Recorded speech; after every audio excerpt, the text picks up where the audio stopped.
దక్షిణాది చిత్ర పరిశ్రమలో తిరుగులేని స్టార్డమ్ సొంతం చేసుకొని కోట్ల మంది అభిమానుల గుండెల్లో స్థానం సంపాదించుకున్న కథానాయికలు బాలీవుడ్ వైపు చూపు సారించడం దశాబ్దాలుగా జరుగుతున్నదే. టాలీవుడ్, కాలీవుడ్లలో అగ్ర హీరోల సరసన నటించి బ్లాక్ బస్టర్లు అందుకున్న భామలు హిందీ చిత్రసీమలో కూడా తమ అదృష్టాన్ని పరీక్షించుకోవడానికి ఎంతో ఆసక్తి చూపిస్తుంటారు. అయితే ఇక్కడ ఎంతటి స్టార్ హోదా అనుభవించినా ఉత్తరాది మార్కెట్ అందరికీ అంత సులభంగా కలిసి రావడం లేదు. గ్లామర్, నటన పరంగా తిరుగులేని ప్రతిభ ఉన్న బాలీవుడ్ బాక్స్ ఆఫీస్ సమీకరణాలు సౌత్ హీరోయిన్లకు తరచూ సవాళ్లను విసురుతూనే ఉన్నాయి. ప్రస్తుత తరం దక్షిణాది నాయికలలో బాలీవుడ్ మార్కెట్ ను విజయవంతంగా చేజిక్కించుకున్న ఏకైక నటిగా రష్మిక మందన్న కనిపిస్తోంది. పుష్ప చిత్రంతో ఉత్తరాది ప్రేక్షకులకు చేరువైన కన్నడ బ్యూటీ నేరుగా హిందీలో చేసిన ప్రయత్నాల్లో మంచి విజయాలను అందుకుంది. యానిమల్ సినిమా సాధించిన భారీ వసూళ్లు బాలీవుడ్ లో ఆమె స్థానాన్ని సుస్థిరం చేశాయి.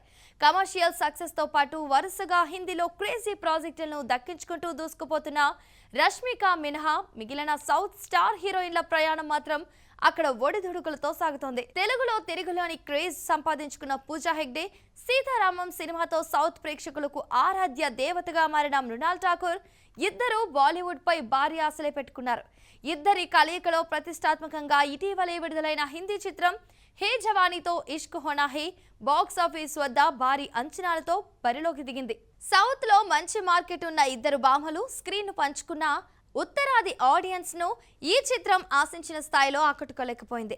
ట్రేడ్ వర్గాల అంచనాలను అందుకోవడంలో ఈ ప్రాజెక్ట్ వెనుకబడిందనే చెప్పాలి. బాలీవుడ్ నుంచే తన కెరీర్ ప్రారంభించినప్పటికీ మృణాల్ ఠాకూర్ కు స్టార్ ఇమేజ్, నటిగా గుర్తింపు తెచ్చింది మాత్రం టాలీవుడ్ చిత్రాలే.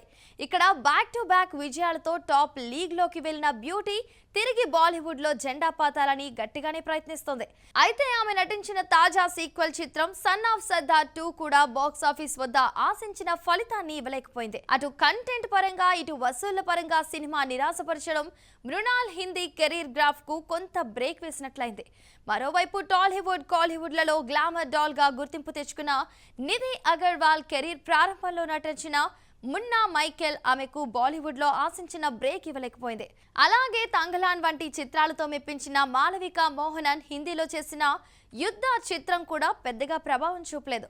సౌత్ లో మహానటిగా జాతీయ అవార్డు అందుకున్న కీర్తి సురేష్ బాలీవుడ్ లో ఎంట్రీ ఇస్తూ చేసిన బేబీ జాన్ చిత్రంపై ఇండస్ట్రీలో భారీ అంచనాలు నమోదయ్యాయి. కానీ దురదృష్టవశాత్తు ఈ చిత్రం కూడా ఉత్తరాది బాక్స్ ఆఫీస్ వద్ద ఆశించిన విజయాలను అందుకోలేక చతికిలపడింది. దక్షిణాదిలో స్టార్ డైరెక్టర్లు, టాప్ ప్రొడక్షన్ హౌస్లతో పనిచేసి ఈ హీరోయిన్లు బాలీవుడ్ కు వెళ్లేసరికి కథల ఎంపికలో తడబడుతున్నారా అనే అనుమానాలు వ్యక్తమవుతున్నాయి.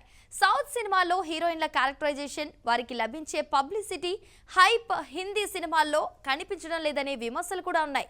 కేవలం బాలీవుడ్ ప్రాజెక్ట్ అనే క్రేజ్తో సరైన కథ, కథనం లేని చిత్రాలను ఎంచుకోవడం వల్లే ఈ పరాజయాలు ఎదురవుతున్నాయని విశ్లేషకులు భావిస్తున్నారు. పాన్ ఇండియా ట్రెండ్ నడుస్తున్న ఈ రోజుల్లో కూడా సౌత్ హీరోయిన్లకు హిందీలో సోలో మార్కెట్ సరైన సక్సెస్ రేట్ దక్కకపోవడం గమనార్హం. సో చూసారు కదండి వాళ్ళ టాప్ స్టోరీ. మరో ఎపిసోడ్ తో మళ్ళీ కలుద్దాం. అంతవరకు చూస్తున్నానండి మహామాక్స్.